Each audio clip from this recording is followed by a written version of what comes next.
जय हिंद। स्वागत है आप सभी का आपके अपने यूट्यूब चैनल अमृत एकेडमी पे। हम लोग सीटेट पेपर 2 के लिए अपना मैथ और साइंस का कोर्स चला रहे हैं, जिसमें आज हम लोग साइंस पेडागोजी की क्लास सेकंड लेंगे। एक क्लास साइंस पेडागोजी की हो चुकी है, आज हम लोग दूसरी क्लास लेंगे जो कि हमारा बेस्ड है एनसीएफ 2005 पे। ठीक है ना। इस क्लास में हम लोग क्या क्या लेंगे, पहले तो हम एनसीएफ के कॉन्सेप्ट को समझेंगे, फिर जो प्रीवियस ईयर क्वेश्चन सीटेट में पूछे गए हैं उन सारे क्वेश्चंस को डिस्कस करेंगे। लगभग 7 से 8 प्रीवियस ईयर क्वेश्चन है, उनको हम लोग डिस्कस करेंगे। ठीक है। अगर आप लोग चैनल पे नए हैं तो चैनल को सब्सक्राइब कर लीजिएगा। ठीक है। आज की क्लास को हम लोग शुरू करते हैं। देखिए, बात करते हैं एनसीएफ। इसमें देखिए दो तीन, जब भी पेडागोजी का क्वेश्चन सॉल्व करना होता है तो आपको मुख्य फोकस दो तीन बातों पे करना होता है। ठीक है। एक तो किसी भी टॉपिक का, आप चाहे दूसरे भी सब्जेक्ट की पेडागोजी कर रहे हैं तो मेजर फोकस इसमें होना चाहिए कि वो का स्टेटमेंट हमेशा सही होता है जो स्टूडेंट के फेवर में, मतलब कि बच्चे के फेवर में बोला जाता हो। ठीक है। वो हमेशा सही माना जाता है। जहाँ पे याद करने या रटने की बात होती है वो गलत माना जाता है, नेगेटिव माना जाता है। और अगर कहीं पे इन्वायरमेंट से रिलेट करके चीज़ों को पढ़ाना की बात आ जाए या समझ व्यक्त करने के लिए या एक्सपेरिमेंट करने के लिए, तो ये सारी बातें सही मानी जाती हैं। ठीक है। तो एन सी एफ 2005 क्या है, इसमें क्या इंपॉर्टेंट बात कही गई है, उस पर हम लोग बात कर लेते हैं। ठीक है ना। तो देखिए, एक बार तो डायरेक्ट क्वेश्चन यही बन जाता है कि एनसीएफ का फुल फॉर्म क्या होता है। ठीक है। इसका फुल फॉर्म होता है नेशनल करिकुलम फ्रेमवर्क। ठीक है ना। ये राष्ट्रीय पाठ्यचर्या की रूपरेखा 2005 है। ठीक है। ये जो डेवलप की गई थे एनसीईआरटी के थ्रू हुई थे, एनसीईआरटी। ठीक है ना। किसने बनाया था इसको? एनसीईआरटी। अब देखिए इसमें क्या बातें कही गई थी। वैसे तो मैंने सारा डेटा जो है लिख करके यहाँ लगा रखा है, मैं आप लोगों को एक बार समझा भी देता हूँ कि इसमें क्या क्या बातें करी गई हैं। सबसे पहला जो इसका मेन थीम है वो ये थी कि एजुकेशन विदाउट बर्डन। ठीक है ना, बिना बोझ के शिक्षा, मेन टारगेट ये था। और दूसरी इम्पॉर्टेंट बात इसकी ये थी कि एजुकेशन जो होनी चाहिए चाइल्ड सेंटर्ड होनी चाहिए, मतलब स्टूडेंट केंद्रित शिक्षा होनी चाहिए। ठीक है ना। एक बार मैं इसको दिखा देता हूँ इसमें क्या क्या लिखा हुआ था। देखिए क्या कह रहा है, राष्ट्रीय पाठ्यचर्या की रूपरेखा 2005 एक दस्तावेज है। दस्तावेज का मतलब एक डॉक्यूमेंट होता है ये। ठीक है ना, ये एक डॉक्यूमेंट है जिसमें ऐसे विषयों पर चर्चा की गई है कि बालकों को क्या और किस प्रकार से पढ़ाया जाए, क्या इम्पोर्टेंट है उनके लिए, उनको क्या पढ़ाया जाए और उसको किस तरीके से पढ़ाया जाए। ठीक है ना, ये कहा गया है। और फिर क्या क्या, राष्ट्रीय पाठ्यचर्या 2005 के उत्तीप्त, इसकी जो उनको बनाया था किस पे बेस्ड था, रविंद्रनाथ टैगोर के सभ्यता और प्रगति के नामक निबंध से लिया हुआ था ये डेटा। ठीक है। और आगे क्या कह रहा है, इसमें क्या कह रहा है, इन्होंने ये इस पे बताया था कि इसके अनुसार स्कूली शिक्षा पाठ्यपुस्तक केंद्रित ना हो करके बाल केंद्रित होनी चाहिए। ऐसी नहीं कि विषय केंद्रित नहीं होनी चाहिए, ये किताबों के पे आधारित नहीं होनी चाहिए। शिक्षा शिक्षा इन्वायरमेंट से रिलेटेड होनी चाहिए और स्टूडेंट सेंटर्ड होनी चाहिए। ठीक है। ये बातें हो गई।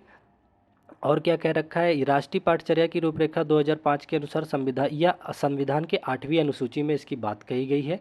ठीक है।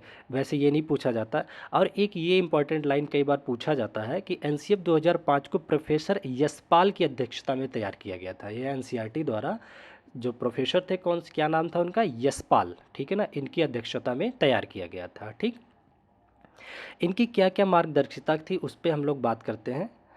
इसका मेन फोकस ये था कि ज्ञान को स्कूल के बाहरी जीवन से भी जोड़ना है। ऐसा नहीं कि बस आप स्कूली चीज़ों को सिखा रहे हो, बच्चों को ज्ञान, जो ज्ञान है ना, वो स्कूल के बाहरी जीवन से जोड़ करके चीज़ें सिखाई जानी है। ये चीज़ हो गई एक तो। और दूसरा क्या है, पढ़ाई को जो है ना रोट मेमोराइजेशन से फ्री करना है, मतलब जो रट के पढ़ाया जाता है रटने वाले प्रोसेस से हटाना है। जहाँ पे भी कभी आपको कोई क्वेश्चन याद करना, रटने की बात आ जाए तो वो हमेशा गलत माना जाता है। तो एक ये इम्पॉर्टेंट पॉइंट था। ठीक है ना।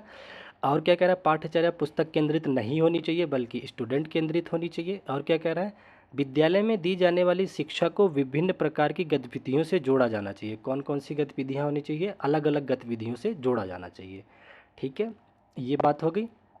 आगे क्या कह रहे हैं, राष्ट्रीय मूल्यों के प्रति आस्थावान विद्यार्थियों को तैयार करना चाहिए। जो स्टूडेंट होने चाहिए कि समाज की या राष्ट्र की क्या नीड है, उसके अकॉर्डिंग उन्हें एजुकेशन देनी चाहिए।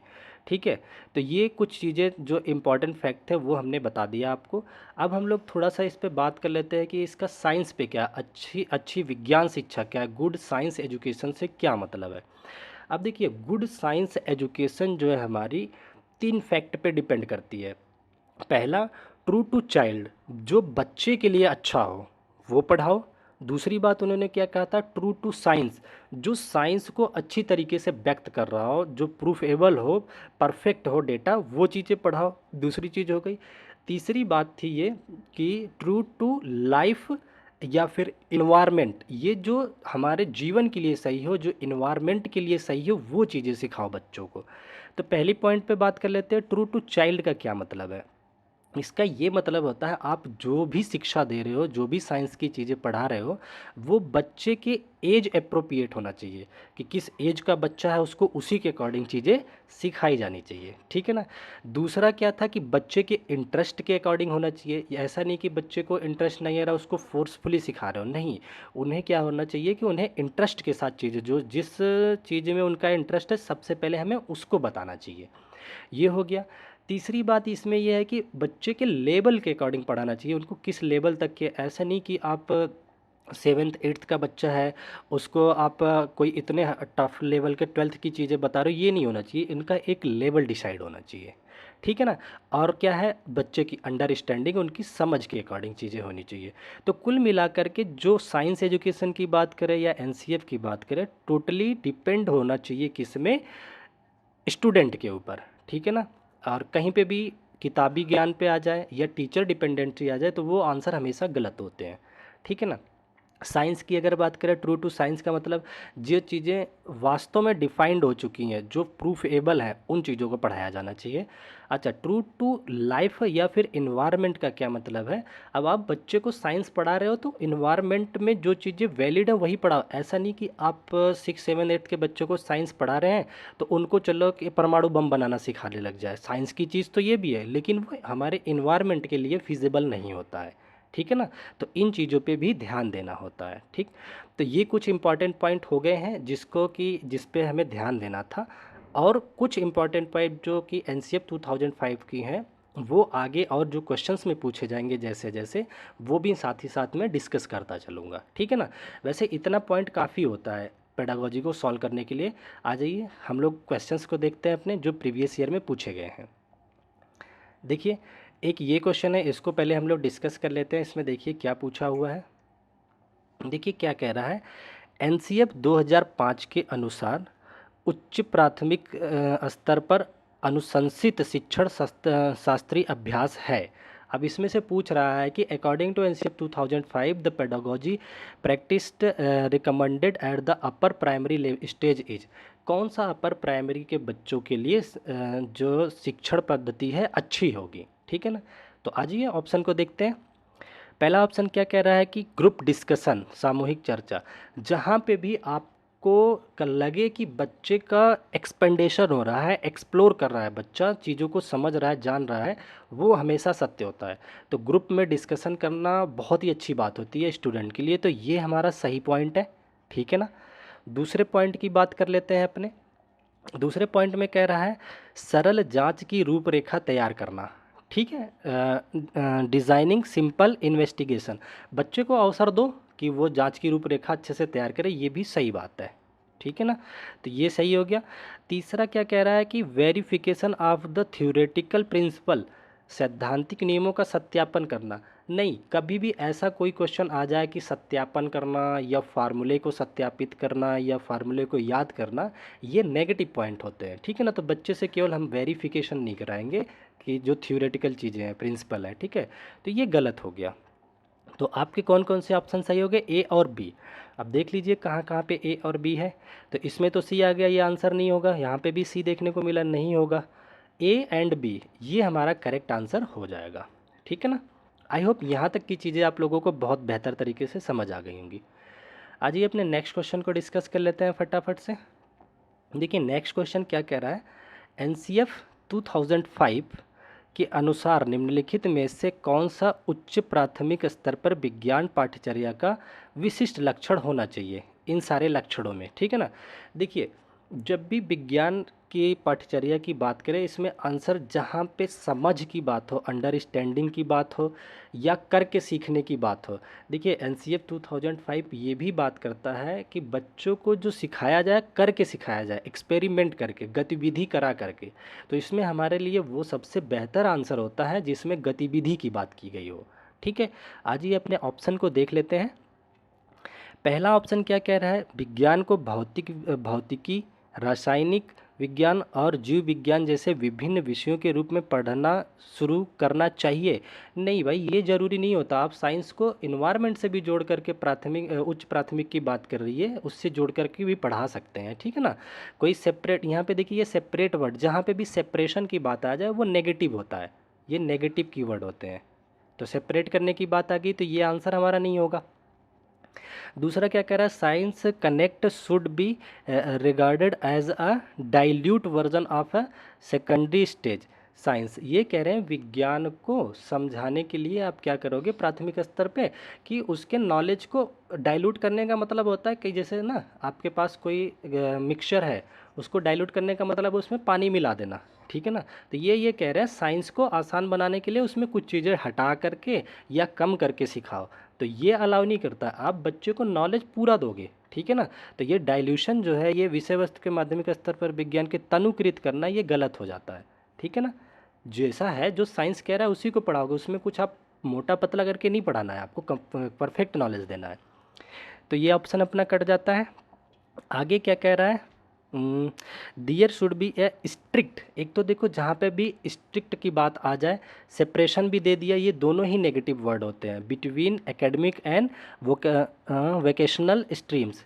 अकादमिक और व्यवहारिक धाराओं के बीच में कड़ा पृथक्करण होना चाहिए। ये कड़ा वर्ड ना कभी भी आपके ऑप्शन में आए तो वो 100% गलत होता है, कि अलगाव करके चीज़ों को नहीं सिखाना है, आपको जोड़ करके। एनसीएफ 2005 ने ये बात कही ही थी कि हमें बाहरी जीवन से जोड़ करके चीज़ों को सिखाना है, ठीक है ना। तो सी ऑप्शन भी गलत हो जाता है। तो एक ही ऑप्शन बचा, ये आंसर हो जाएगा डी। लेकिन इसको देख लेते हैं इसमें कहा क्या है।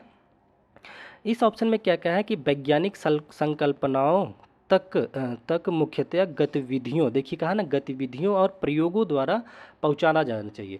जहाँ पे भी एक्सपेरिमेंट की बात आए, करके सीखने की बात आए, ये बहुत ही परफेक्ट आंसर होता है, ठीक है ना। तो डी ऑप्शन हमारा क्या हो जाएगा, बिल्कुल करेक्ट हो जाएगा। ये क्वेश्चन भी हो गया आपका। नेक्स्ट क्वेश्चन पे बात कर लेते हैं अपने। देखिए इस क्वेश्चन में क्या कह रहा है, इसको ध्यान से पढ़िए। कह रहा है राष्ट्रीय पाठ्यचर्या रूपरेखा 2005 मतलब एनसीएफ 2005 के अनुसार विज्ञान का पाठ्यक्रम निम्न में से सभी के लिए होना चाहिए सिवाय, मतलब हर किसी के लिए होना चाहिए सिवाय, मतलब एक्सेप्ट करना है आपको आंसर को, ठीक है ना। पहला कह रहा है कि निष्पक्षता हासिल करने के लिए, ठीक है, अचीवमेंट इक्वलिटी, इक्वलिटी होनी चाहिए, चाहे वो बच्चा कैसा भी हो, हैंडीकैप्ड हो, कैसा भी हो, गरीब हो अमीर हो, ये एक उन सब के बीच एक इक्वलिटी आनी चाहिए। तो ये सही है, और सही हमारा आंसर नहीं होगा क्योंकि हमें एक्सेप्ट करना है, हटा करके बताया गया है, तो ये आंसर नहीं हो सकता। दूसरा क्या कह रहा है, इनकरेजिंग इन्वेस्टमेंशन, ठीक है, नवीन खोज करने के लिए प्रोत्साहित करने के लिए, ये भी सही कहा है, नवीन खोज करने के लिए प्रोत्साहित किया जाना चाहिए। तो ये भी हमारा आंसर नहीं होगा क्योंकि नेगेटिव वाले को आंसर लेना है। दूसरा क्या कह रहा है कि परीक्षाओं में छात्रों के अंकों को सुधारने के लिए, नहीं भाई, कभी भी आप अगर एक टीचर भी बनते हैं तो बच्चे के रिजल्ट इंप्रूव करने के लिए केवल नहीं पढ़ाया जाता, उनके अंदर एक समझ व्यक्त करनी होती है हमें, ठीक है ना। ये नहीं कि बस अच्छे मार्क्स आ जाए, 90% आ जाए, ये तरीका नहीं होता है। तो ये ही गलत है और यही हमारा आंसर हो जाएगा क्योंकि उसने गलत को पूछा था।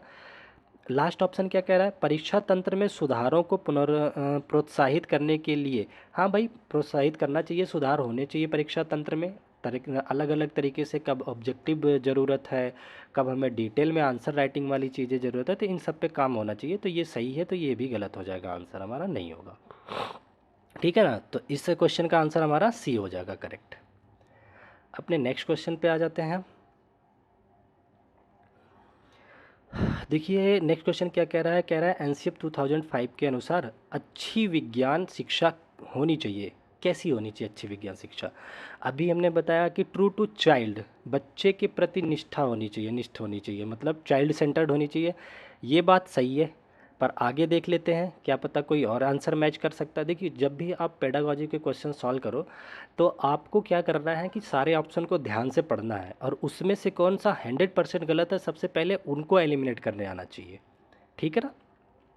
देखिए क्या कह रहा है अगला, विद्यालय के वातावरण के प्रति निष्ठ होना चाहिए। नहीं भाई, जो विज्ञान शिक्षा है इन्वायरमेंट के प्रति निष्ठ तो होनी चाहिए, लेकिन केवल स्कूल के इन्वायरमेंट की नहीं, पूरे सोसाइटी के, पूरे समाज के इन्वायरमेंट के अकॉर्डिंग होनी चाहिए शिक्षा, जो नॉलेज होनी चाहिए, शिक्षा होनी चाहिए, ठीक है। तो केवल इसने स्कूल को दे दिया, इसलिए ये वाला ऑप्शन तो गलत हो गया, ठीक है।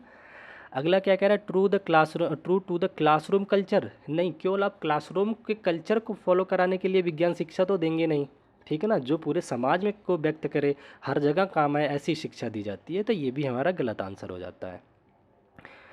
अगला क्या कह रहा है, ट्रू टू साइंस टीचर। कभी भी टीचर सेंटर्ड की अगर बात कर दी जाए तो वो 100% गलत होता है, तो बिना सोचे ही इसको गलत काट देना है आपको, ठीक है ना।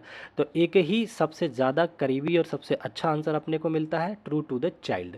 बच्चे के प्रति जो निष्ठ हो, सही हो, वो विज्ञान शिक्षा अच्छी मानी जाती है, ठीक है ना। तो इस क्वेश्चन का आंसर ए ऑप्शन हो जाता है। आ जाइए नेक्स्ट क्वेश्चन को हम लोग कर लेते हैं फटाफट से। अच्छा, अगला क्वेश्चन क्या कह रहा है कि विज्ञान की शिक्षा पर एनसीएफ 2005 के अनुसार विज्ञान के विषय में निम्न में से क्या सत्य नहीं है। विज्ञान के विषय में क्या सत्य नहीं है उस पे बात किया गया है, ठीक है ना। देखिए, पहला ऑप्शन क्या कह रहा है कि विज्ञान की भविष्यवाची और समझ की क्षमता प्रकृति के रेखीय तंत्र को समझने के लिए उत्तम हो। हाँ भाई, जो चीज़ें आप फ्यूचर में होने वाली हैं उसको ध्यान में रख करके चीज़ें अगर सिखा रहे हैं तो ये तो सही है, लेकिन इसने नहीं वाला पूछा है तो ये सही है, तो ये आंसर नहीं हो सकता, ठीक है। अगला ऑप्शन क्या कह रहा है, साइंस इज कम्प्लीटली, एक तो देखिए कम्प्लीटली वर्ड लिख दिया है, ऑब्जेक्टिव होना चाहिए एंड वैल्यूएबल न्यूट्रल होना चाहिए, वैल्यू न्यूट्रल होना चाहिए। नहीं भाई, ये तो गलत लग रहा है। आगे क्या कह रहा है, विज्ञान पूर्णतः विषय परक और मूल्य उदासीन होना चाहिए। अभी हमने बताया ना कि साइंस हमारा टोटली विषय परक नहीं होना चाहिए, कॉम्पिटिटिव केवल नहीं होना चाहिए, तो ये तो बिल्कुल ही गलत रखा है। तो एक ये हमारे आंसर होने की पॉसिबिलिटी ज़्यादा है, ठीक है।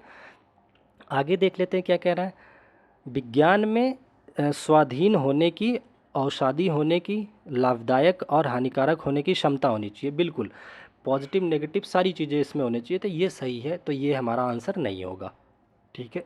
आगे क्या कह रहा है, विज्ञान में प्रयोग की जाने वाली विधि और दूसरे क्षेत्रों में प्रयोग की जाने वाली विधियों के बीच एक अंतर दार्शनिक स्तर पर बहस का मुद्दा हो। बिल्कुल भाई, कि चीज़ें सही है कि नहीं है, जो आप साइंटिफिकली चीज़ों के प्रति अपना एक्सपेरिमेंट दिखा रहे हो वो सोसाइटी में, समाज में अलग चीज़ों पे भी एप्लीकेबल होना चाहिए, ठीक है ना। ये नहीं कि किसी एक पर्टिकुलर के लिए वैलिड हो। इस पर एक ये बहस का मुद्दा होना चाहिए, क्वेश्चन आंसर इस पे होना चाहिए, तो ये बिल्कुल सही बात है। और हमें सही नहीं बल्कि जो सत्य नहीं है उस पर बात करने को कहा है, तो ये सत्य है, तो ये गलत हो जाएगा। तो यहाँ पे जो कंक्लूजन निकलता है, बी ऑप्शन सबसे ज़्यादा करेक्ट माना जाएगा, ठीक है ना, क्योंकि पूरी तरह से ये विषय परक बोल दिया, तो ये गलत हो गया है, ठीक है। ये आंसर भी अपना हो गया। अब आइए नेक्स्ट क्वेश्चन पे हम बात कर लेते हैं।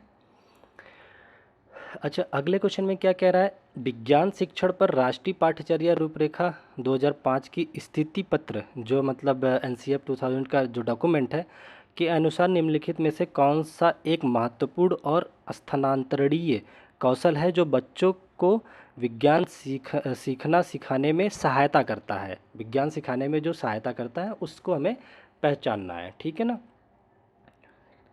देखिए, पहला क्या कह रहा है, ability to learn scientific fact. देखिए, जहाँ पे भी फैक्ट को लर्न करने की बात करें, याद करने की, रटने की बात करें, ये आंसर गलत माने जाते हैं, ठीक है। दूसरा क्या कह रहा है, ability to recall the formula to solve problem. केवल फार्मूले को जान करके, रट करके, याद करके क्वेश्चन सॉल्व करवाना, ये भी गलत होता है, ठीक है ना। अच्छा, आगे क्या कह रहा है, ability to understand the process of scientific अच्छा इंक्वायरीज, ठीक है। वैज्ञानिक जांच पड़ताल की प्रक्रिया को समझने, जहाँ पे भी समझने, प्रयोग करने की बात आ जाए, ये 100% सही माना जाता है, तो आपका ये सी ऑप्शन करेक्ट होता है, ठीक है ना। अगला क्या कह रहा है, महान वैज्ञानिकों के योगदान को याद कर पाने की क्षमता। नहीं भाई, रटवाने की क्षमता कोई अच्छी शिक्षा नहीं होती है विज्ञान सीखने की, ठीक है ना।